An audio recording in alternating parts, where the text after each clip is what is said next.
Hello साथीहरु, ल यहाँ हाम्रो सोल्टीले चाहिँ पुरै केरा काट्ने वालामा हुनुहुन्छ हैन। दुई खाप फेरि केरा पाएको छ रुखमा, पुरै पहेँलै भएर पाएको रहेछ केरा। यस्तो चाहिँ हेर्न हुँदैन र त्यही भएर यसलाई चाहिँ काटेर व्यवस्था गरिहालौँ भन्ने कुरो हो। हाम्रो सोल्टीले यस्तो बिजोक हेरौँ, यहाँ सोल्टीलाई आपत परेको छ। आमालाई दिन्न 20 रुपैयाँ गर्नुपर्छ। तपाईँ यसरी देखाउनु पर्यो ल उता अलिक पर बसेर यता हामीलाई पनि देखाउनु पर्यो। ल ल ल ल उता पनि केरा पनि देखिरहेछ, मान्छे पनि देखिरहेछ, घर पनि देखिरहेछ, घामको ज्वाला पनि देखिरहेछ। लो यतिमा राख्नु। तल काट्न, उहाँ काट्न। खोइ त काट्ने के हो? ओह यहाँ ओह खोइ अर्को खोइ। ओह त्यहीँ छ त तेरो खुट्टानिर। ऊ म देखिरहेको छु।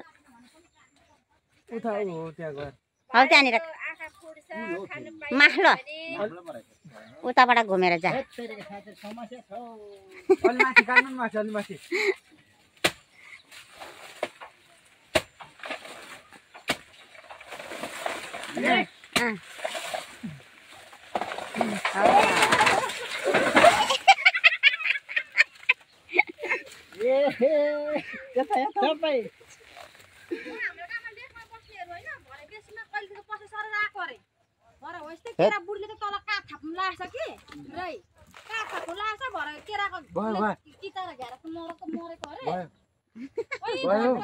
खोइ आम्मामा हेर्नुहोस् त, यहाँ रुखमा यस्तो बिजोक छ।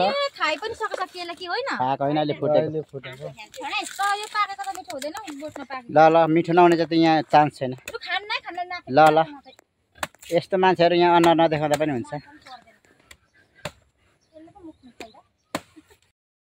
ल है साथीहरू, यहाँ है यो के केरा हो मम्मी?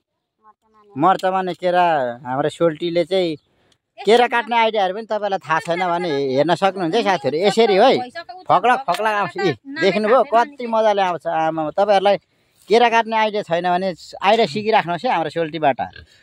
खतरा हुन्छ नि फेरि साथीहरू। एउटा कोसा नभाँचिकन नछुटिकन सब फर्लकै आउँछ नि ठ्याक्कै फेरि साथीहरू। दामी छ है, यसरी काट्नुपर्छ है साथीहरू केरा चाहिँ होइन। अनि चाहिँ फक्लकै आउँछ है साथीहरू। आइडिया सिकिराख्नुहोस् है, काम लाग्छ है तपाईँलाई। ओके यस्तो हेर्नुहोस् त यहाँ। आमामा मनपर्ने जति ल है साथीहरू कमेन्टमा गरौँ है। कमेन्टमा तपाईँको लागि कमेन्ट गरौँ है साथीहरू। कमेन्ट गरौँ है तपाईँहरूको लागि चाहिँ पुरै आयो है साथीहरू। आयो मर्चा माने सप्रेको केरा आयो तपाईँको लागि।